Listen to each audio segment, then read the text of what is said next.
જય સ્વામિનારાયણ, જય શ્રી કૃષ્ણ, જય માતાજી. ચાલો આજે આપણે ઘરે પીઝા બનાવવાના છે અને પીઝાનો બેઝ પણ ઘરે બનાવવાનો છે. તો મેં એના માટે લોટ બાંધી દીધો છે. પહેલાં મેં ઘઉંનો લોટ લીધો છે અને મેંદાનો લીધો છે.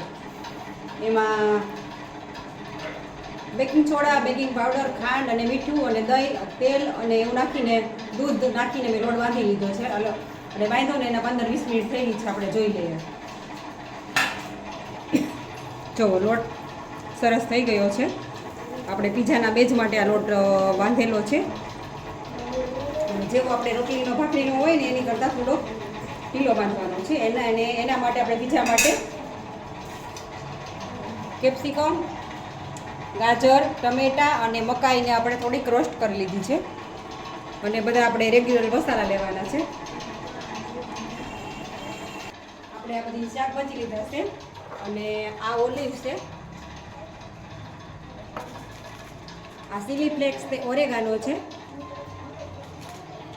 આ તંદૂરી માયોનીઝ છે અને આ મોઝરેલા ચીઝ છે અને આ પ્રોસેસ ચીઝ છે અને આ પીઝા ટોપિંગ છે.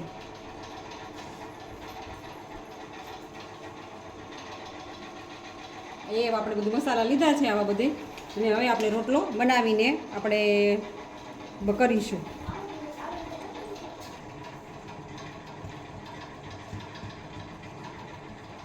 જો આપણે પીઝાનો આ લોટ આપણે ઘરે જ બનાવ્યો હતો અને આપણે આ પીઝાનો રોટલો કરી લીધો છે.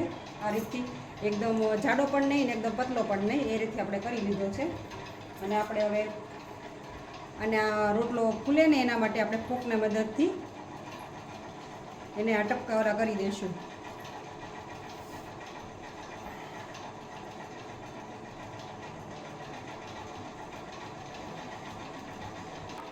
આપણે એર ફ્રાયરમાં રાખી દીધો છે. આપણે હવે એને બેક કરી લઈશું.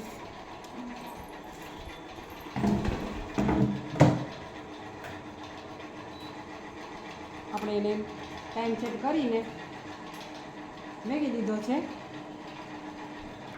જો આપણે એને મેકી દીધો છે બેક કરવા માટે. આપણે સ્ટાર્ટ કરી દીધું છે.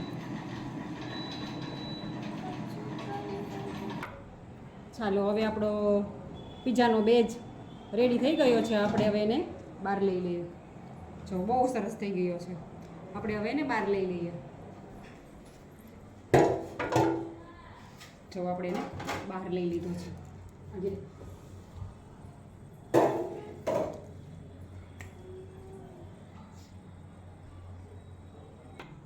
બધા હવે આપણે બધું મસાલાને સ્ટોપિંગ ને સોસ ને એવું નાખીશું. આપણે આ ટમેટો આ પીઝા સોસ છે. આપણે એને હરખી રીતથી બધી રીતથી લગાવી લઈશું. આ તંદૂરી માયોનીઝ છે. આપણે એમાં તંદૂરી માયોનીઝ લીધો છે.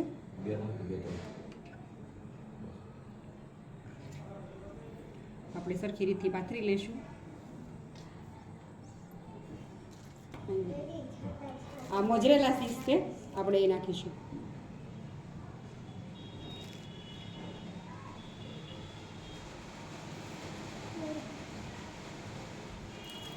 હવે આપણે આ પ્રોસેસ ચીઝ નાખીશું.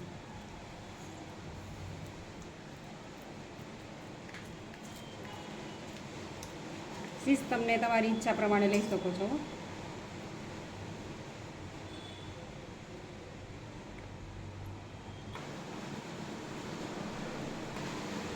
આપણે આ મકાઈ છે એ લઈ લઈએ.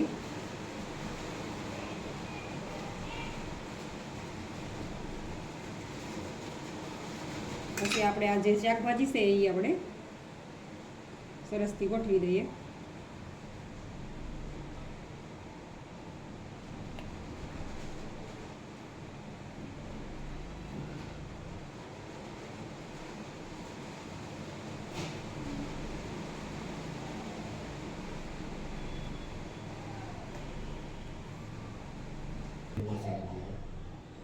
હવે આપણે એમાં કાંદા મેકીશું.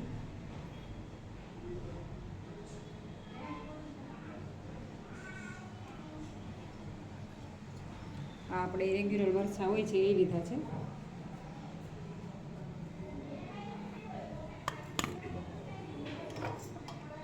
પછી આપણે આ બ્લેક ઓલિવ લીધા છે એ રાખીશું.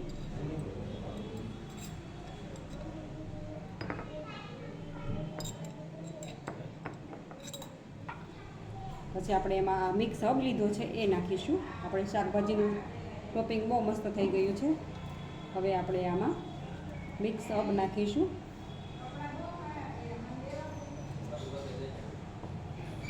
હવે એને આપણે આપણો રોટલો તૈયાર છે પિઝાનો. હવે આપણે આમાં એર ફ્રાયરમાં રાખી દઈશું અને હવે આપણે એને બેક કરવા રાખી દઈશું.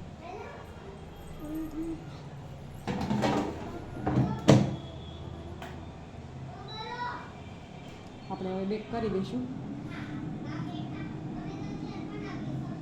હવે આપણા પિઝા બની ગયા છે કે નથી બન્યા આપણે જોઈ લઈએ. બરાબર,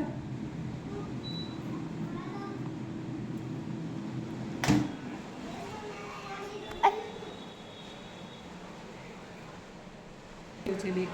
ચાલો આપણે હવે બહાર લઈ લઈએ.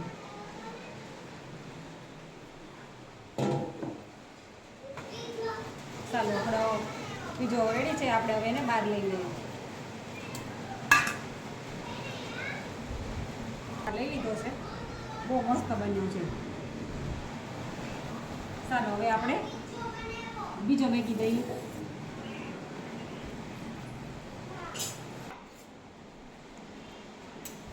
હવે આપણે આમાં રાખી દઈશું બીજો. જો આપણે રાખી દીધો છે બીજો પીઝો મેકી દીધો છે. હવે આપણે પાછા બેક કરવા રાખી દઈએ.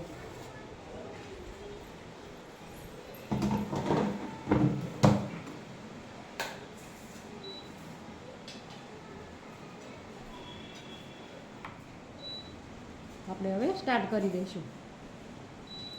ચાલો હવે આપણું સ્ટાર્ટ થઈ ગયું છે એર ફ્રાયર.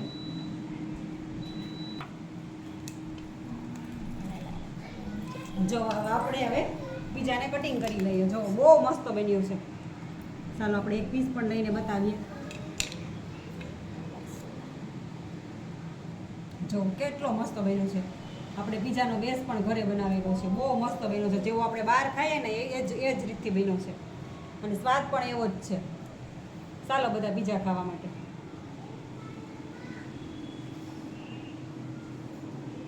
બહુ મસ્ત બન્યો છે. લાપીનોજ ને નોવીનોજને પણ ભૂલાવી દે એવો મસ્ત બન્યો છે. બહુ સરસ બન્યો. હવે આપણે લાપીનોજમાં કે નોવીનોજમાં જવું પણ નહીં પડે એવો મસ્ત બન્યો છે.